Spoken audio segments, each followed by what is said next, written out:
Hello hello.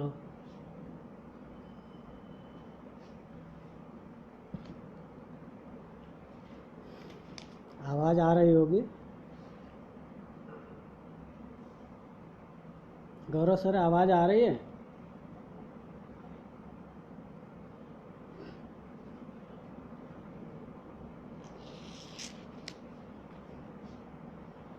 आज के इस कार्यक्रम की शुरुआत करते हुए शुक्रिया सर। आज के इस कार्यक्रम में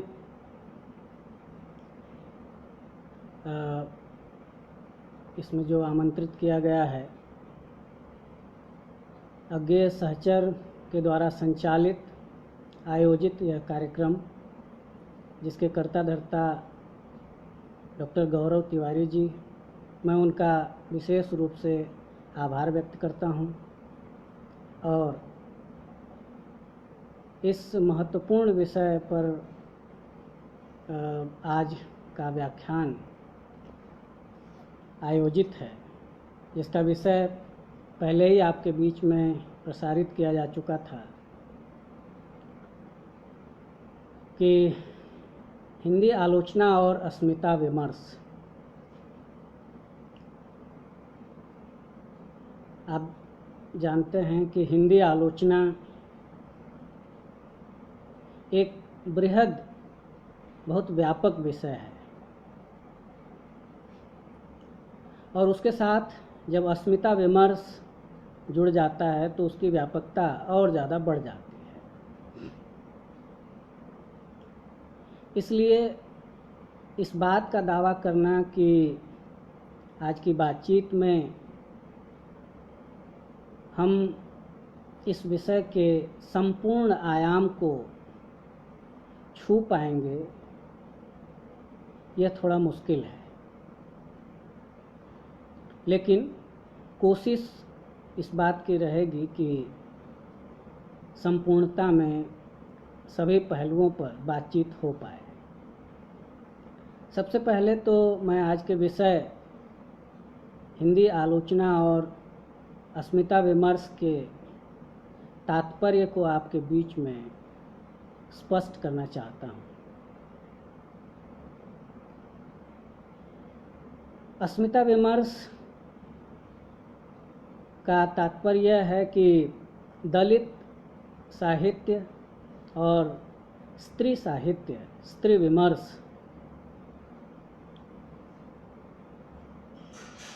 आदिवासी विमर्श और अभी हाल ही में शुरू हुए ओबीसी विमर्श, पिछड़ा साहित्य विमर्श, यह सब इसमें शामिल है। हिंदी आलोचना की एक आधुनिक परिघटना है और जिसका संबंध आधुनिकता से है। जाहिर है कि हिंदी आलोचना की शुरुआत आधुनिक काल में होती है और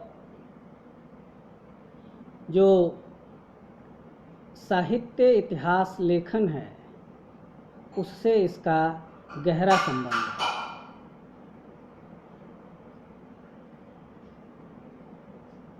इसलिए चूँकि ये बात कहनी पड़ रही है क्योंकि दलित साहित्य और स्त्री विमर्श दोनों ही हिंदी आलोचना के लिहाज से काफ़ी नए विषय हैं, नए अनुशासन के रूप में विकसित हो रहे हैं।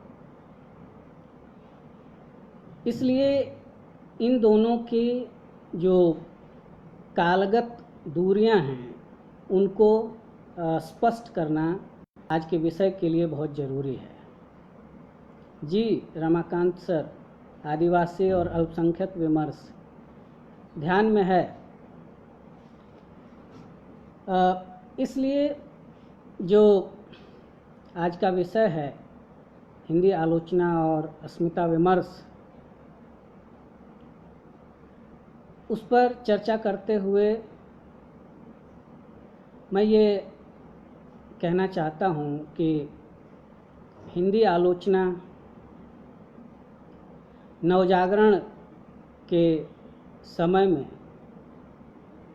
शुरू होती है और नवजागरण की जो परिस्थिति है, सामाजिक, सांस्कृतिक और राजनीतिक परिस्थिति है, उससे हमारी हिंदी आलोचना एक रूप ग्रहण करती है, उसको एक स्वरूप मिलता है, उसको एक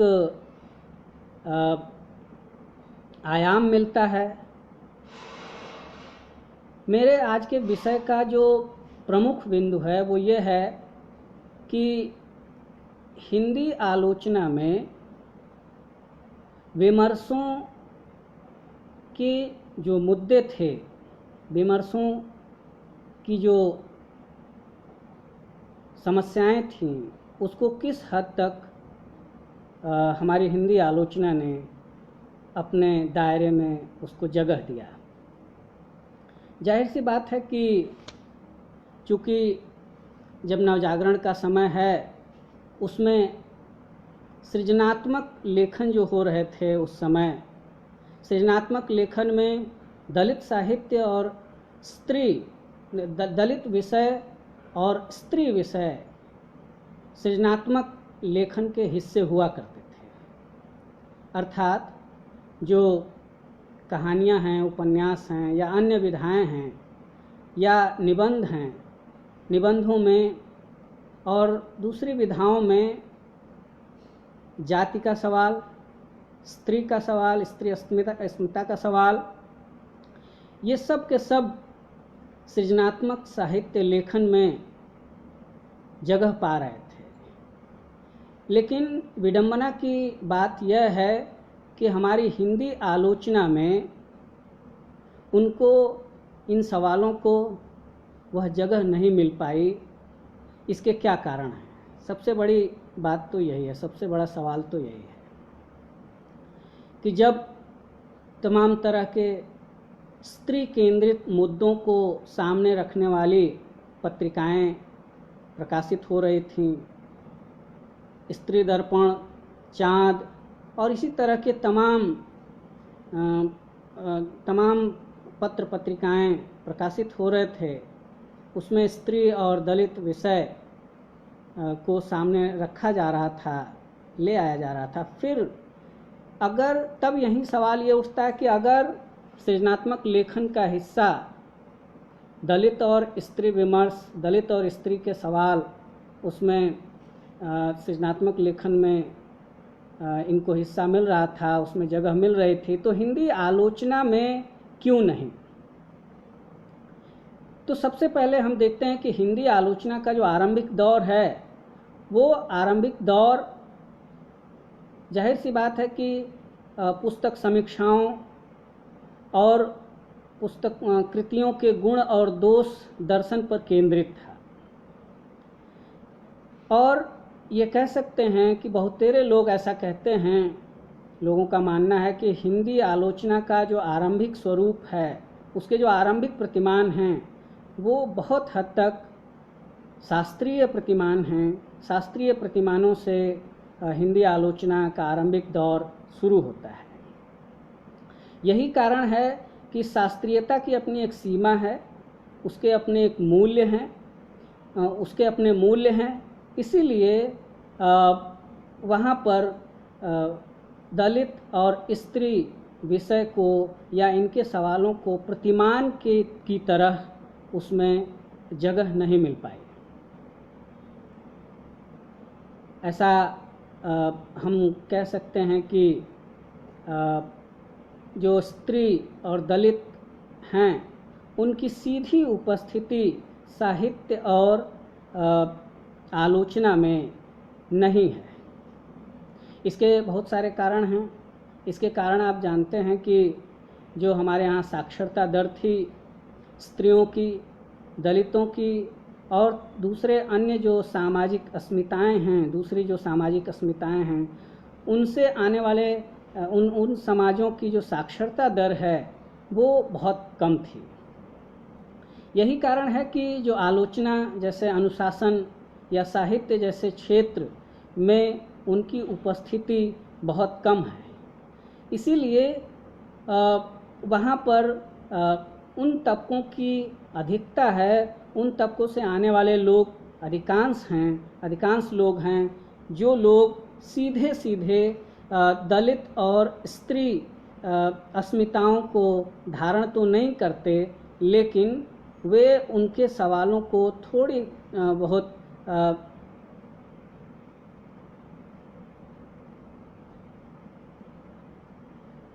हाँ जी, इसी पर मैं बात कर रहा हूँ कि क्यों जगह नहीं मिल पा रही थी। उसका कारण तो यही है, इसी पर मैं चर्चा कर रहा हूँ कि क्यों जगह हिंदी आलोचना में उनको नहीं मिल रही थी। एक तो यह है कि उस समय तक हिंदी आलोचना का जो स्वरूप है वो समाजशास्त्रीय आलोचना की जो विधा है उसमें हिंदी आलोचना में उसका विकास नहीं हो पाया था।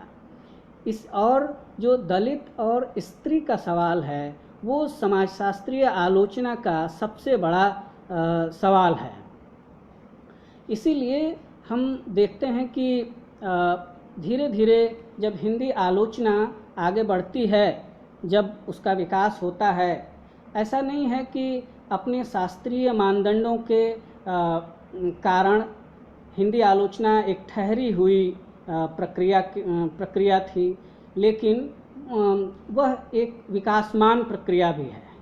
तो अगर कोई चीज़ विकासमान है तो उसका आधार क्या है? निश्चित रूप से उसमें कुछ न कुछ नया जुड़ता चला जा रहा है, इसीलिए वो विकसित होती चली जा रही है। मैं ये बात हिंदी आलोचना के विकास के मामले में कह रहा हूँ। हिंदी आलोचना में यथार्थवादी चिंतन, यथार्थवादी जो प्रतिमान हैं उनका आग्रह बढ़ता ही चला जा रहा है। आप देखते हैं कि जो मिश्र बंधु हैं या उसके पहले जो साहित्य इतिहास लेखक हैं, मैं विदेशी इतिहासकारों की बात नहीं कर रहा हूं जिन्होंने हिंदी साहित्य के इतिहास लेखन का काम किया, मैं भारतीय हिंदी साहित्य के इतिहास लेखकों की बात कर रहा हूं।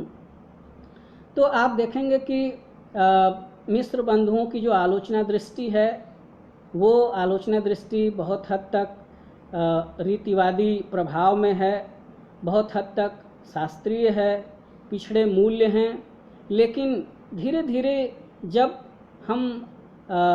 हमारी हिंदी आलोचना का विकास होता है, आगे बढ़ती है, सही मायने में जब हम देखते हैं कि आचार्य शुक्ल जब उनका प्रवेश होता है हिंदी आलोचना में, तो ये सब लोग मानते हैं कि हिंदी आलोचना में जब आचार्य शुक्ल का प्रवेश होता है तो वहाँ से एक नई चीज़ उभर करके सामने आती है।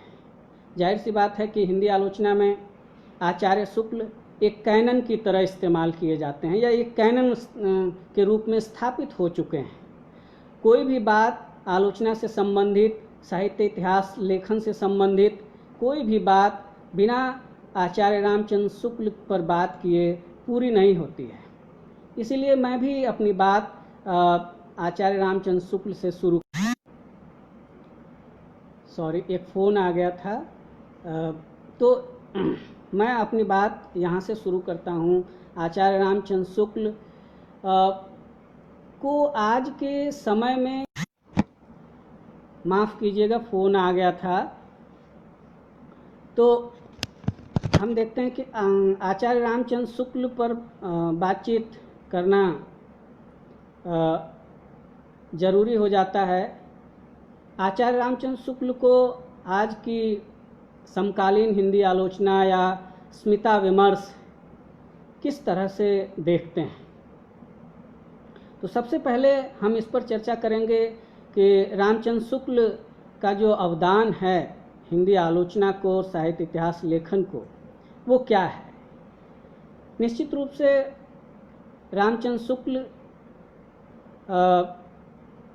व्यवस्थित इतिहास लेखन का काम करते हैं।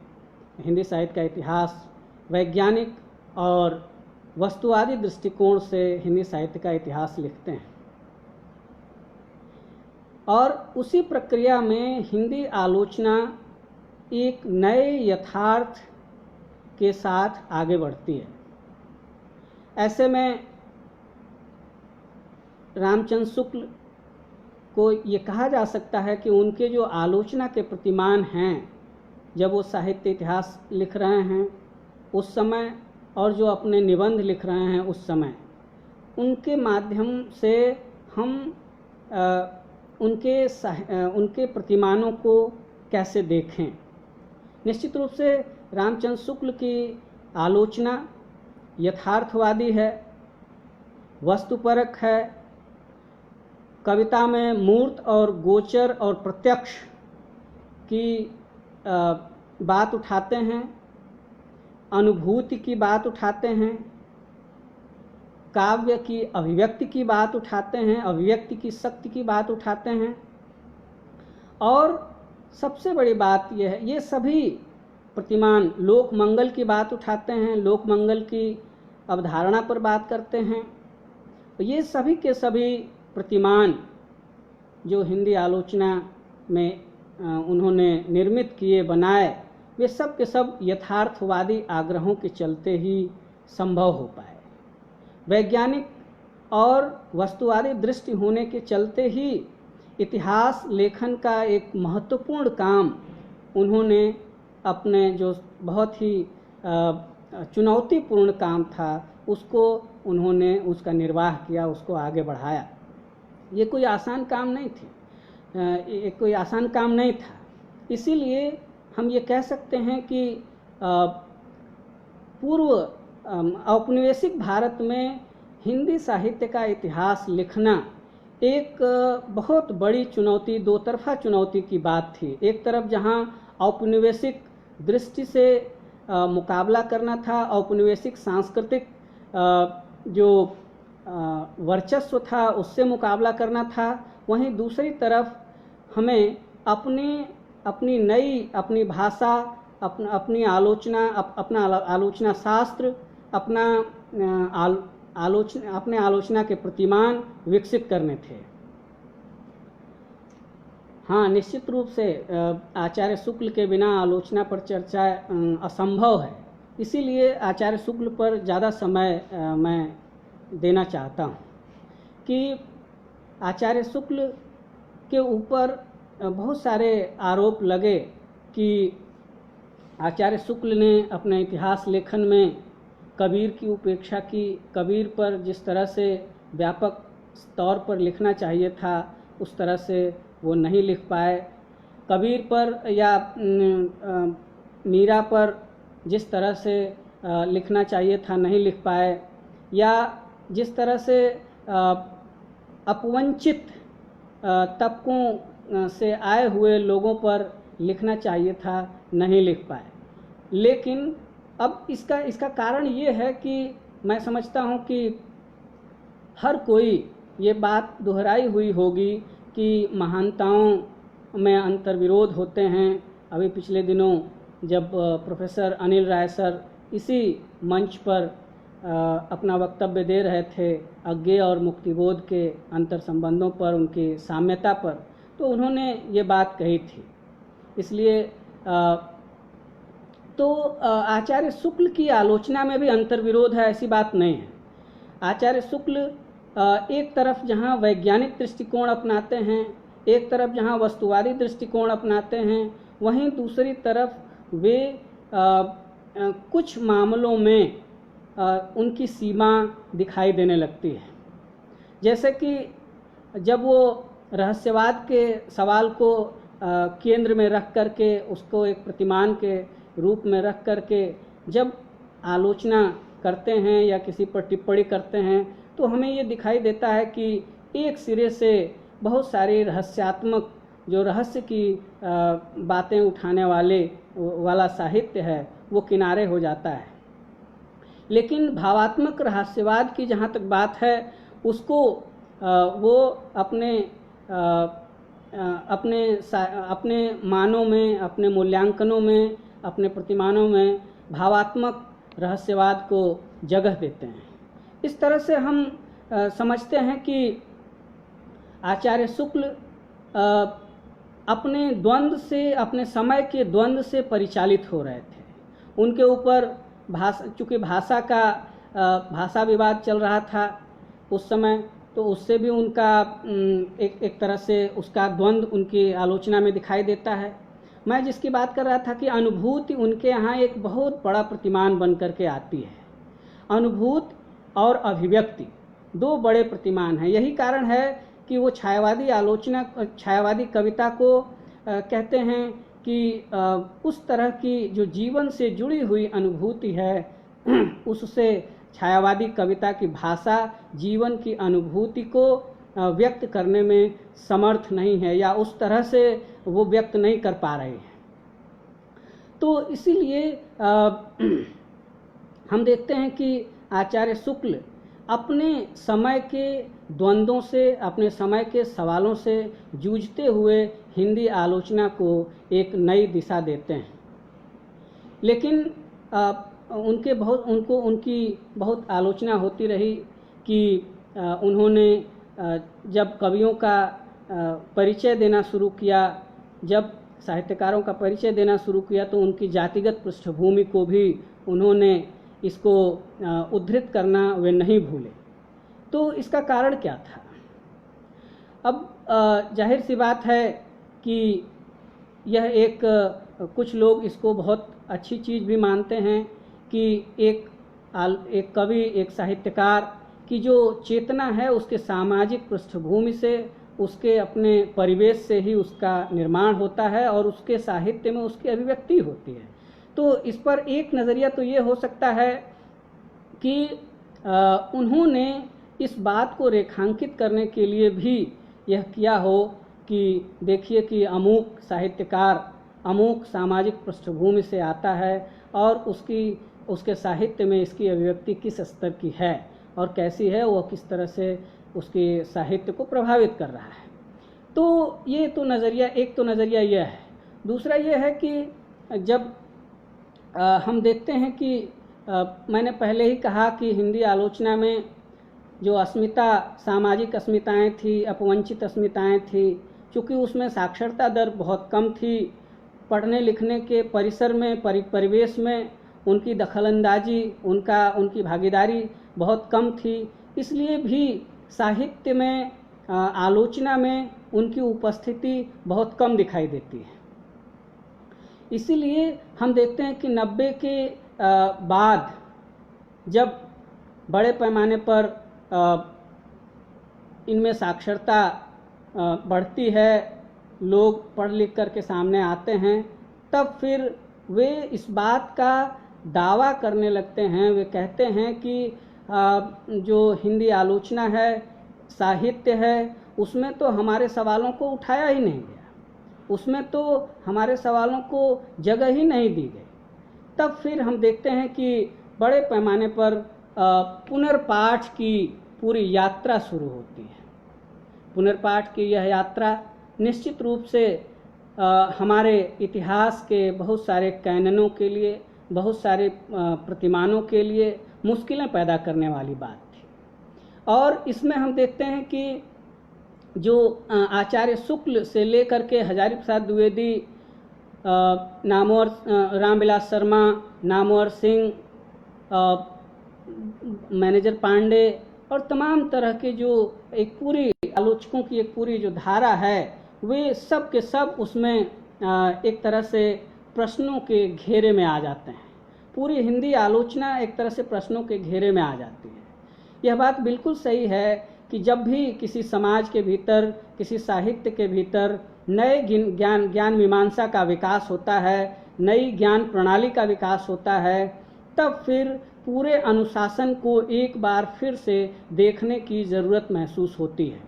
यही कारण है कि जब दलित लोग साहित्य लिखने लगे, जब दलित आलोचना लिखने लगे और जब स्त्रियां आलोचना लिखने लगीं, साहित्य लिखने लगीं, तब फिर जो इसके पहले हमारा जो साहित्य रहा है उसके पुनर्मूल्यांकन की आवश्यकता महसूस होने लगी। तब फिर बहिष्करण की पद्धतियों को, बहिष्करण की जगहों को, उनकी तलाश करने की आवश्यकता महसूस होने लगी। तब फिर अब हम आते हैं, देखते हैं कि कैसे मैंने कहा कि आलोचक की जो आलोचना दृष्टि है, वह आलोचना दृष्टि उसके समय से प्रभावित होती है, उसके अपने समय से प्रभावित होती है, अपने समाज से प्रभावित होती है, अपने युगीन संदर्भों से प्रभावित होती है। तो ऐसे में आचार्य शुक्ल की आलोचना भी या किसी आलोचक की भी आलोचना इसी दायरे में इसी तरह से प्रभावित होती ही है। हम देखते हैं कि रामचंद्र शुक्ल भले ही वैज्ञानिक दृष्टिकोण अपनाते हैं, आचार्य रामविलास शर्मा ने तो आचार्य रामचंद्र शुक्ल और हिंदी आलोचना जैसी किताब लिख करके यह पूरी तरह से रामचंद्र शुक्ल को वैज्ञानिक और वस्तुवादी और हिंदी आलोचना का महत्वपूर्ण कैनन घोषित किया। और उसमें उन्होंने एक बहुत ही महत्वपूर्ण बात कही। रिडल ऑफ द यूनिवर्स जो हैकेल की किताब है, उसका अनुवाद रामचंद्र शुक्ल ने किया। उसकी भूमिका को कहा कि भाई विश्व प्रपंच नाम से किया, और कहा कि ऐसे व्यक्ति की, ऐसे वैज्ञानिक की भूमिका, माने किताब का अनुवाद करना, उसकी भूमिका लिखना आचार्य शुक्ल के लिए क्यों जरूरी था। जरूरी इसलिए था कि वो एक भारत में एक वैज्ञानिक चेतना, एक तार्किक चेतना का विकास चाहते थे। मैं उस किताब के डिटेल में नहीं जाऊंगा, लेकिन वह एक आधार बताते हैं। लेकिन इन सब के बावजूद भी स्त्रीवादी आलोचक और प्रसिद्ध कवयित्री अनामिका एक जगह एक बात कहती हैं। वो कहती हैं कि एक अस्मिता की मुक्ति का सवाल उठाते हुए दूसरी अस्मिता के मुक्ति के बारे में उपेक्षा करना एक कई बार यह संभव होने लगता है। तो कहीं ऐसा तो नहीं है कि यही जो अंतर्द्वंद है रामचंद्र शुक्ल की आलोचना में, वो आपको दिखाई देता है। जब रामचंद्र शुक्ल के सबसे प्रिय कवि तुलसीदास हैं, तुलसीदास ने बहुत सारी चीज़ें लिखी हैं। निश्चित रूप से भारतीय समाज के एक बड़े हिस्से को उन्होंने अपने साहित्य में जगह दी है, उसका प्रतिनिधित्व उनका साहित्य करता है। और रामचंद्र शुक्ल उनको अपना सबसे बड़ा कैनन, सबसे बड़ा आदर्श, सबसे बड़ा कवि मानते हैं। उनके और आज के अस्मितावादी विमर्श से जुड़े हुए लोग, दलित और स्त्रियां निश्चित रूप से तुलसीदास के साहित्य में आए हुए सामाजिक मूल्यों की आलोचना करते हैं। और आचार्य शुक्ल उनको अपना प्रिय कवि घोषित करते हैं, स्थापित करते हैं। उनकी ही जो त्रिवेणी उनका की, उसमें उन्होंने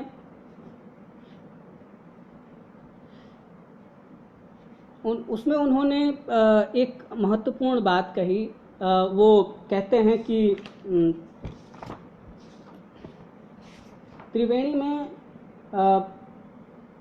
रामचरितमानस में परिवार और समाज को लेकर के जो बातें की गई हैं, उसकी तरफ आचार्य शुक्ल इशारा करते हैं। मैं उसका एक पॉइंट आपके सामने सुनाता हूँ, और उससे उनके सामाजिक मूल्य के प्रति उनकी चिंता क्या थी, उनकी सोच क्या थी, उनकी दृष्टि क्या थी, स्पष्ट हो जाएगी।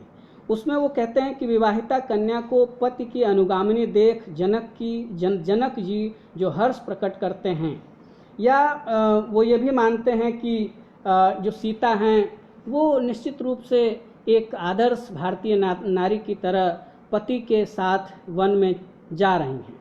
ये सब बातें जो हैं निश्चित रूप से आज के विमर्श के, आज के आधुनिकता के पैमाने पर अगर आप देखेंगे, महसूस करेंगे, तो निश्चित रूप से यह चेतना एक तरह से पीछे की चेतना दिखाई देगी, एक उतनी अधुनातन चेतना नहीं दिखाई देगी।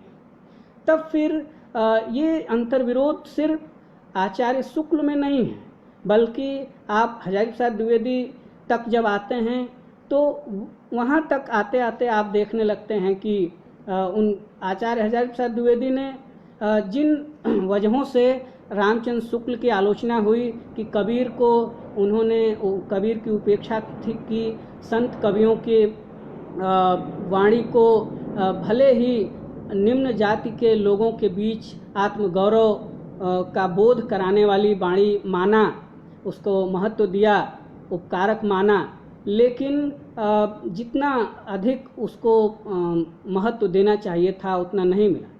अब हम देखते हैं कि हिंदी आलोचना का जो यथार्थवादी आग्रह है, जब वो धीरे धीरे आगे बढ़ता है तो आचार्य हजारी प्रसाद द्विवेदी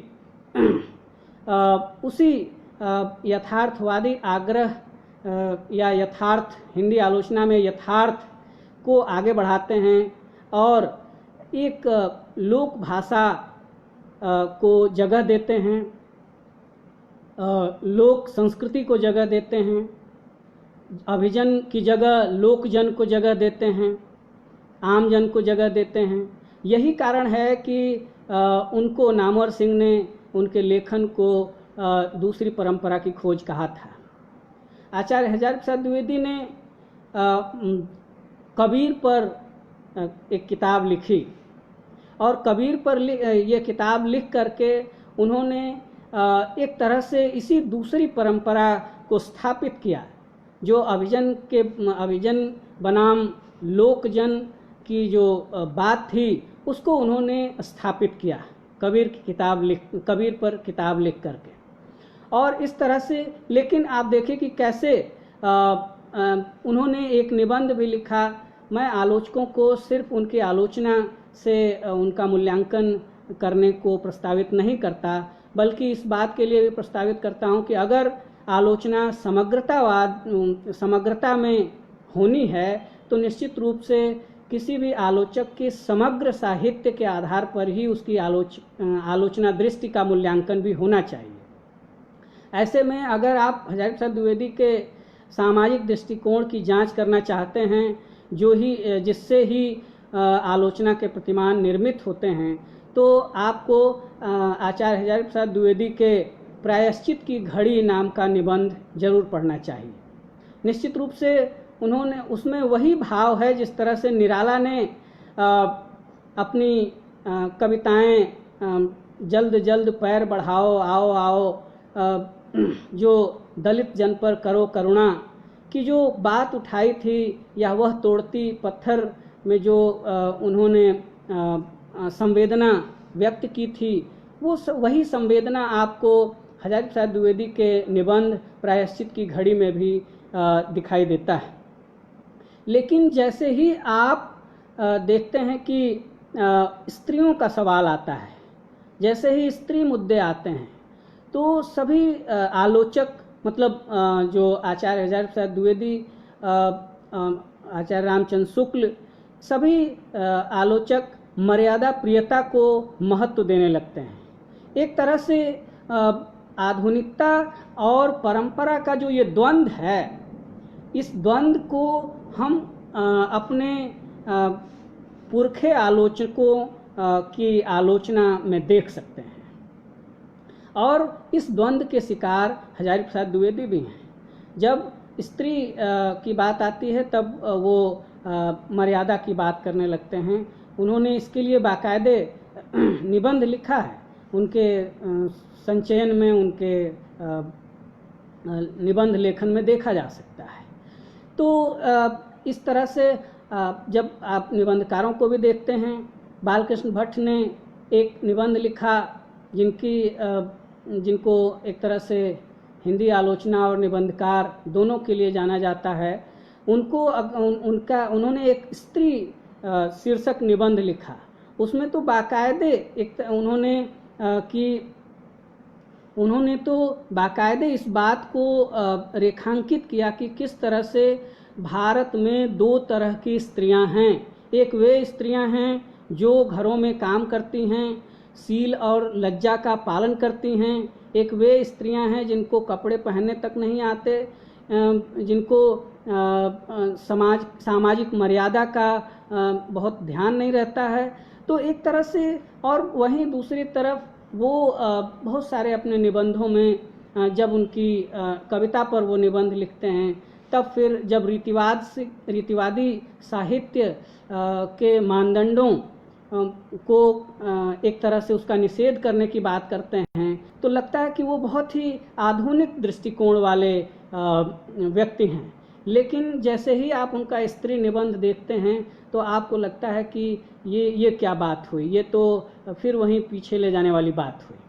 तो इस तरह से हम देखते हैं कि हमारे जो आलोचक हैं, निबंधकार हैं, साहित्यकार हैं, वे अपने समय के अंतर्द्वंद से जूझ रहे हैं, उससे निकलने की कोशिश भी कर रहे हैं, औपनिवेशिक दृष्टि से एक तरह से मुकाबला भी कर रहे हैं, और इसी के चलते वे एक तरह से नवजागरण की समस्याओं के प्रति, जिन लोगों ने कहा था कि हमारे यहाँ का नवजागरण समस्याग्रस्त है, हमारे यहाँ का नवजागरण एक तरह से पुनरुत्थान की ओर उसकी दिशा है, तो उसके पीछे कोई और आधार नहीं था, बल्कि यही आधार थे,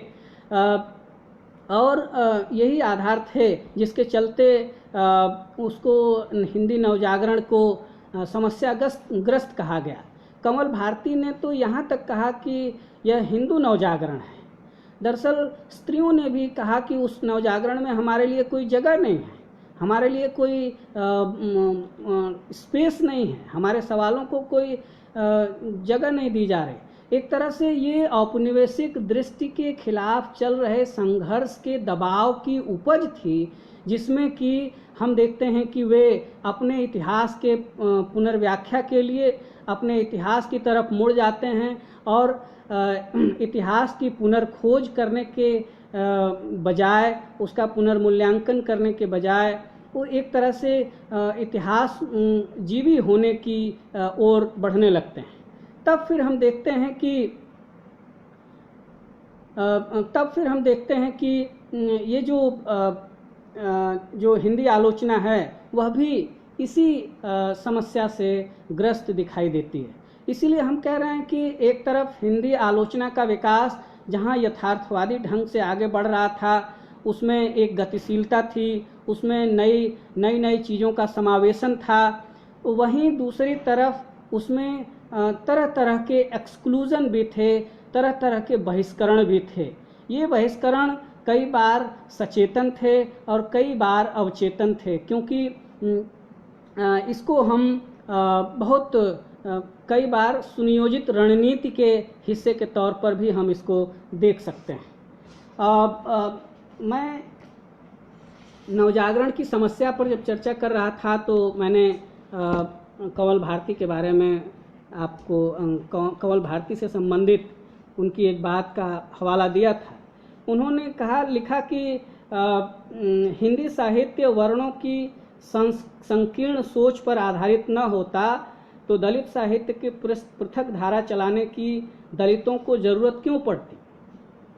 बकौल कहने का मतलब यह है कि वो तमाम तरह के लोगों का, चंद्रिका प्रकाश जिज्ञासु,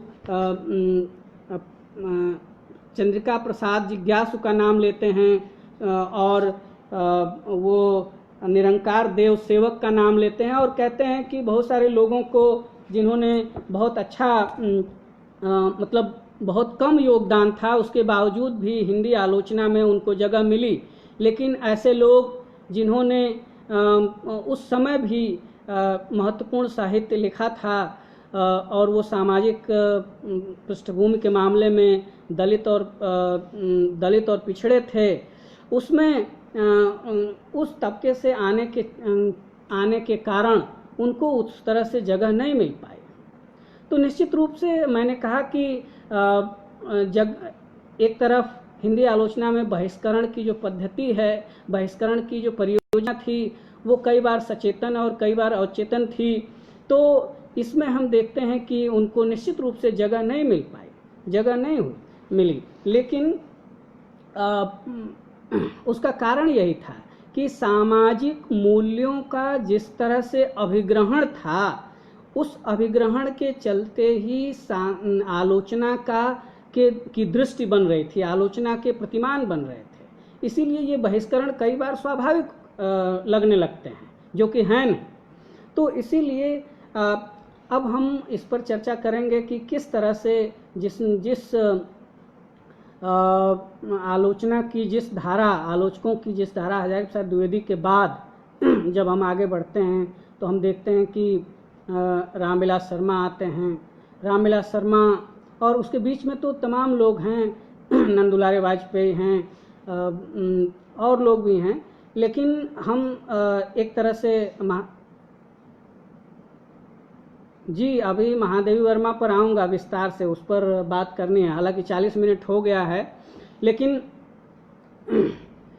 जब हम प्रगतिशील आलोचना को देखते हैं तो उसमें देखते हैं कि प्रगतिशील आलोचना इस बात का दावा करती है, मार्क्सवादी आलोचना इस बात का दावा करती है कि उसने इन अपवंचित जो तबके हैं उनका प्रतिनिधित्व करती है, उनको सामने ले आती है। लेकिन ये बात सही है कि यथार्थ के पैमाने पर उसने साहित्य के भीतर एक बड़ा बदलाव किया। उसने विमर्श के, ज्ञान मीमांसा के स्तर पर, साहित्य के दृष्टि के स्तर पर साहित्य को सिर्फ और सिर्फ एक मनोरंजन की वस्तु न मान करके और श्रम की संस्कृति को सौंदर्य का विषय बना करके, सौंदर्य का प्रतिमान बना करके उसने एक महत्वपूर्ण योगदान किया। हिंदी आलोचना, प्रगतिशील आलोचना और मार्क्सवादी आलोचना ने एक बड़ा योगदान किया। लेकिन हम देखते हैं कि वहाँ पर भी बड़े पैमाने पर एक तरह से एक्सक्लूजन, वहाँ भी दलित और स्त्रियां सीधे उनकी भागीदारी नहीं है। वहाँ सीधे इस तरह से वो अपने साहित्य लिख पाएँ, अपने साहित्य या हिंदी आलोचना में उनका प्रवेश हो पाए, हस्तक्षेप हो पाए, ये चीज़ नहीं हो पा रही थी। और लेकिन उस हिंदी प्रगतिशील आलोचना ने इस बात का दावा किया कि हम उनके सवालों को उठा पा रहे हैं, उठाने की क्षमता रखते हैं। तो अब निश्चित रूप से कि ये बहुत बड़ी बात थी हिंदी साहित्य के लिए कि एक नई दृष्टि का विकास हुआ आलोचना की। और उसने, ऐसे में हम देखते हैं कि जो रामविलास शर्मा हैं उनका लेखन परंपरा के पुनर्मूल्यांकन का लेखन है। उन्होंने बड़े पैमाने पर परंपरा का मूल्यांकन किया।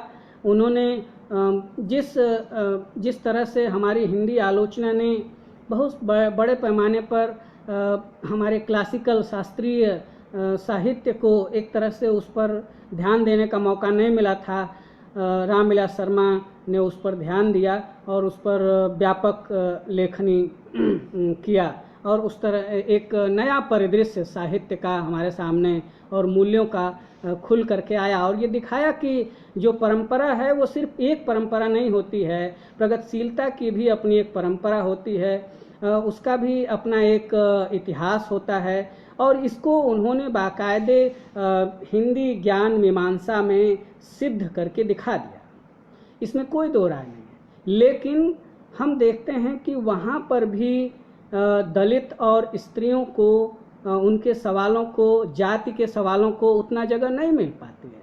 मैं जब कह रहा था कि हिंदी नवजागरण में जाति का प्रश्न राजनीतिक विमर्श के केंद्र में आ चुका था, लेकिन साहित्य के केंद्र में, सृजनात्मक साहित्य में भी बहुत हद तक आने लगा था, लेकिन आलोचना में वह एकदम एक सिरे से गायब था। और इसी तरह से इसकी निरंतरता प्रगतिशील आलोचना तक बनी रहती है।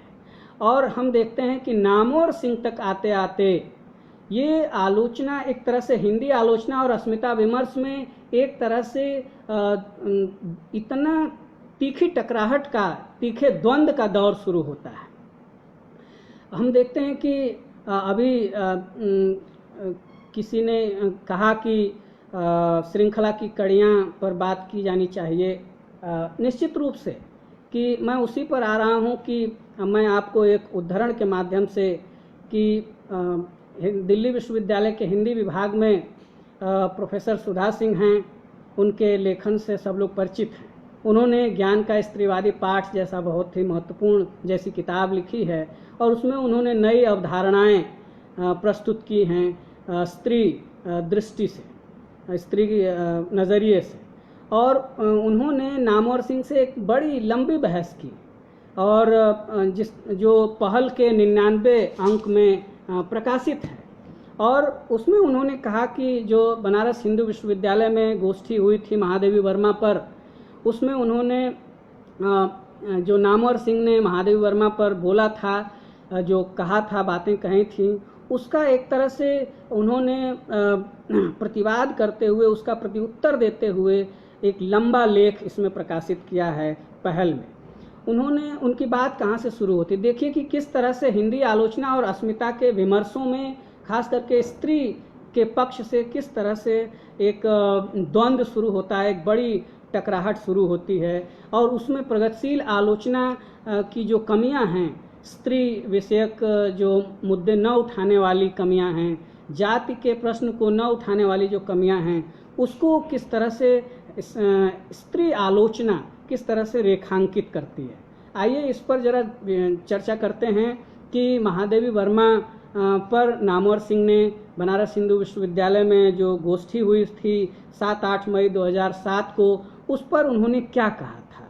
महादेवी वर्मा पर नामवर सिंह ने कहा कि मैं फिर भी मैं कहूँगा कि हम लोग कहीं उनको माने महादेवी वर्मा को सिमोन द बोवार न बना दें, और आज के वातावरण में यह खतरा है।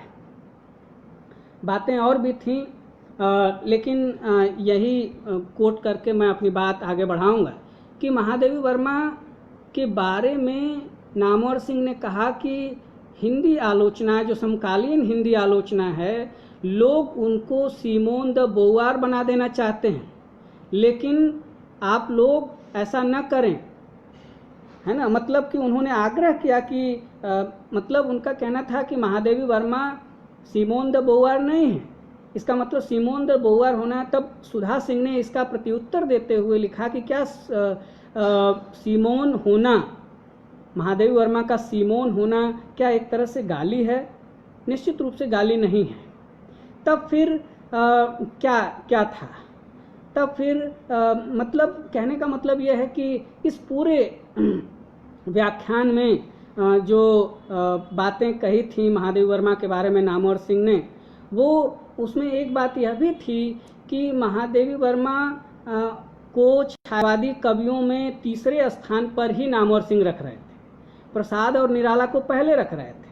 तो सुधा सिंह ने ये सवाल उठाया कि आखिर ये जो श्रेष्ठता क्रम है, वरिष्ठता क्रम की बात नहीं है, श्रेष्ठता क्रम है, उसमें महादेवी वर्मा को तीसरे स्थान पर क्यों रखा जा रहा है, जबकि अपने तर्क प्रणाली में, अपने चिंतन में महादेवी वर्मा एक उन्नत कोटि की साहित्यकार, आलोचक और स्त्री मनीषा हैं। तो फिर उनको इस तरह से क्यों रखा गया? जी। तो इस तरह से हम देखते हैं कि उन्होंने सुधा सिंह ने ये कहा कि दरअसल ये एक तरह का पुंसवादी पाठ है महादेवी वर्मा का, और ये पुंसवादी पाठ होने के चलते ही नामवर सिंह की जो प्रगतिशील दृष्टि है, वो स्त्री के उस महत्व को स्वीकार नहीं कर पाती। बात यह है कि अस्मिता विमर्शों के आने के बाद एक तरफ जहां हिंदी आलोचना समाजशास्त्रीय स्वरूप ग्रहण कर चुकी है, वहीं दूसरी तरफ उसने मनोवैज्ञानिक जो तरीका है, मनोवैज्ञानिक जो अनुशासन है, उसमें भी उसने अपनी दखल हासिल कर ली है, उसमें भी उसकी गति बढ़ गई है। और इस तरह से जो पुंसवादी जो विचार हैं, उन विचारों को स्त्री आलोचकों ने उसको, उन गैप्स को, उन फाकों को समझने की कोशिश की है। इस तरह से हम देखते हैं कि बड़ी लंबी बहस सुधा सिंह की है नामवर सिंह से। वो बहुत बार इसको कई बार उन्होंने ये कहा उसी लेख में उसी व्याख्यान में उन्होंने कहा कि महादेवी एक कोई स्त्रीवादी लेखिका नहीं है, लेकिन निश्चित रूप से श्रृंखला की कड़ियाँ अगर कोई पढ़ता है, उसमें जो उन्होंने उनका एक जो प्रसिद्ध निबंध है जी, साखी का 24 मार्च 2014 में नामवर जी का वक्तव्य जी, आलेख छपा है। तो इसी के हवाले से उन्होंने सुधा सिंह ने लिखा है, प्रवीण कुमार यादव जी नमस्कार। तो हम देखते हैं कि स्त्री आलोचना ने एक तरह से हिंदी आलोचना के पूरे चिंतन प्रणाली को, हिंदी आलोचना के पूरे विचार यात्रा को एक तरह से प्रश्नांकित कर दिया है। और उसी तरह से दलित आलोचकों ने भी इसको प्रश्नांकित किया है कि कहा है कि भाई हिंदी आलोचना ने जाति को अपना, जाति विरोध को अपना प्रतिमान नहीं बनाया, उसने भाईचारे को एक तरह से जिस अर्थ में समता को, जिस अर्थ में दलित साहित्यकार इस्तेमाल करते हैं, उस अर्थ में उसने, हिंदी आलोचना ने अपना प्रतिमान नहीं बनाया। तो इस तरह से हम देखते हैं कि हिंदी आलोचना एक तरह से पुनर्मूल्यांकन के दौर से गुजर रही है, लगातार गुजर रही है। और कुछ लोग इसको, जैसे कि नामवर सिंह स्त्री को या दलित के सवाल को, जिस पर कि वो कहते थे कि यही कि इसमें एक तरह से साहित्य में आरक्षण की बात नहीं है, साहित्य में आरक्षण नहीं है, साहित्य का विभाजन नहीं होना, साहित्य साहित्य है, मानव मानव है और मानव का दुख ही साहित्य का विषय है। लेकिन मानव एक अमूर्त, एक ऐसी इतनी व्यापक और सामान्य अवधारणा है कि उसमें जो विशिष्टीकृत जो सेक्शंस हैं, क्षेत्र हैं, वो कई बार ओझल हो जाते हैं, कई बार बहिष्कृत हो जाते हैं। इसीलिए हम देखते हैं कि जो अस्मितावादी विमर्श है, उनसे प्रगतिशील आलोचक की टकराहट होती है। और इस तरह से हम देखते हैं कि जो दलित साहित्यकार हैं, दलित आलोचक हैं, वे भी हिंदी आलोचना की पूरी परंपरा को, प्रोफेसर शिवराज सिंह बेचैन दिल्ली विश्वविद्यालय के हिंदी विभाग में हैं, उन्होंने नामवर सिंह के लिखे को, माने जो दलित साहित्य के बारे में उन्होंने लिखा था, पहली बात तो यह है कि दलित साहित्य को, अस्मिता विमर्शों को बहुत सारे आलोचक, मुझे लगता है कि मैंने समय ज़्यादा ले लिया है, 50 मिनट हो गया है। गौरव सर बताएंगे कि मैं अपनी बात को 10 मिनट और जारी रख सकता हूं क्या। तो क्योंकि मैं अब कंक्लूड करने वाला हूं। सबसे बड़ी बात तो यह है कि हिंदी आलोचना ने एक तरह से अस्मिता विमर्शों को विभाजनकारी विमर्श की तरह चिन्हित किया, जो कि है नहीं। और इसीलिए बहुत सारे अस्मिता विमर्श के लोग, जो प्रतिष्ठित आलोचक हैं, उनकी आलोचना करते हैं, उनके इस दृष्टिकोण की आलोचना करते हैं। इसका कारण यह है कि जो आलोचक हैं वे मानते हैं कि ये अस्मिता विमर्श दरअसल 90 के बाद की जो आर्थिक और राजनीतिक परिस्थिति है उसकी उपज है, जबकि यह सच्चाई नहीं है, यह अधूरी बात है। यह अधूरी बात है क्योंकि दलित साहित्य के संदर्भ में अगर बात की जाए तो निश्चित रूप से वो अखिल भारतीय स्तर पर अगर आप देखेंगे तो उसका विकास 1960 के दौर में ही या आज़ादी के से पहले से ही चल रहा था। राजनीतिक विमर्श के रूप में, सामाजिक विमर्श के रूप में दलित साहित्य या दलित विमर्श पहले से ही मौजूद था। वो हिंदी साहित्य में भले ही बाद में आया हो, लेकिन उसकी मौजूदगी पहले से थी। इसलिए इसके बारे में ये कहना कि ये 90 के बाद की उपज है, एक तो ये कारण था खारिज करने का। दूसरी बात ये थी कि लोग कहते थे कि ये विभाजनकारी है। मैं समझता हूँ कि न तो दलित साहित्य और न ही स्त्री साहित्य, या न ही स्त्री विमर्श और न ही दलित विमर्श, न ही थर्ड जेंडर का विमर्श, न ही आदिवासी का विमर्श, न ही अल्पसंख्यक विमर्श, ये सभी विमर्श हमेशा हमारे हिंदी आलोचना में व्यवहृत यथार्थ के स्तर को और बढ़ाने का आग्रह ही करते हैं, और उनका यह आग्रह निश्चित रूप से हिंदी आलोचना को एक लोकतांत्रिक स्वरूप देता है। लोकतांत्रिक, इसका मतलब यह है कि आलोचना हमारी हिंदी आलोचना तभी समृद्ध होगी जब हम इन विमर्शों को पर्याप्त जगह देंगे, पर्याप्त उनकी बातें सुनेंगे। और निश्चित रूप से आलोचना एक तरह का संवाद है, एक तरह का गुण और धर्म है, गुण और धर्म की विवेचना है, विश्लेषण है। तो निश्चित रूप से हम अपनी परंपरा की भी आलोचना करेंगे।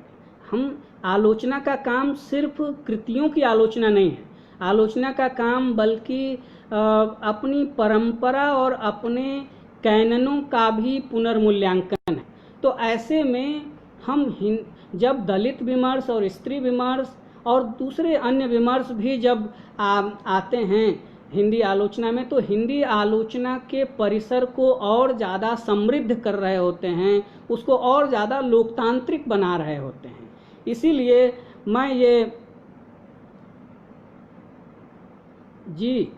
असल में मैं ये सवाल ऐसा है कि ये विषय ऐसा है कि बहुत लंबे वक्तव्य की मांग करता है। इसलिए चूँकि मैंने 1 घंटे का समय लगभग ले लिया है, अभी 3 मिनट और बाकी है, मैं 3 मिनट में अपनी बात समाप्त करूंगा। कुल मिलाकर के मैं अपनी बातों को समराइज़ करना चाहता हूं और ये कहना चाहता हूं कि हिंदी आलोचना और अस्मिता विमर्श का संबंध एक दूसरे के द्वंद्व का जहां संबंध है, वहीं वे दोनों एक दूसरे के पूरक भी हैं। हिंदी अस्मिता विमर्शों ने हिंदी आलोचना के परिसर को, मैं पहले ही कह चुका हूं कि समृद्ध किया है उसको, और हिंदी आलोचना को अपने मानकों और अपने प्रतिमानों को पुनर्मूल्यांकित करने की प्रेरणा भी देते हैं ये साहित्य, ये अस्मिता विमर्श, दलित विमर्श और स्त्री विमर्श। इस तरह से हम देखते हैं कि जो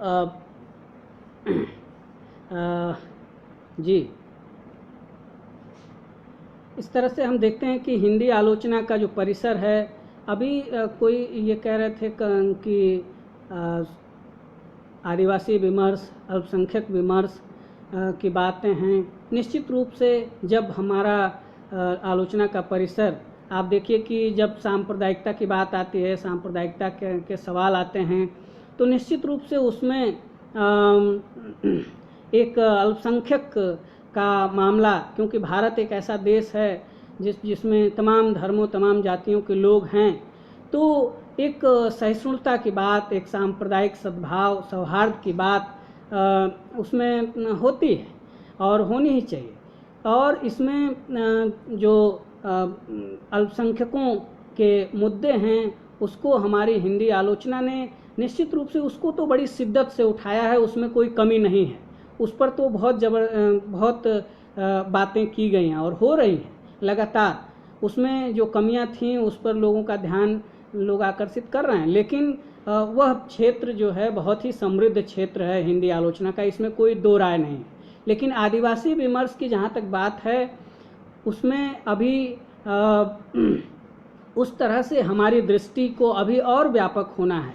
हमारे मन मस्तिष्क में, हमारे चिंतन में जो जिस मनुष्य की परिकल्पना है, वो मनुष्य अभी भी अधूरा है, और वो तभी पूरा होगा जब उसमें आदिवासी का सवाल आएगा, जब उसमें दलित का सवाल आएगा, जब उसमें मुस्लिम का सवाल आएगा, जब उसमें स्त्री का सवाल आएगा, जब उसमें तीसरे लिंग का सवाल आएगा, तब जाकर के हमारी जो साहित्य का मानव है, आलोचना का जो आदर्श मानव है, वो एक तरह से मूर्त रूप, उसका एक साकार रूप सामने आएगा।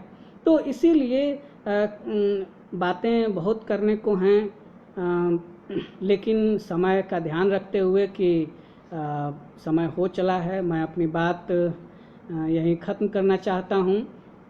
कि ये बात कहते हुए कि आलोचना का परिसर निरंतर समृद्ध हो रहा है।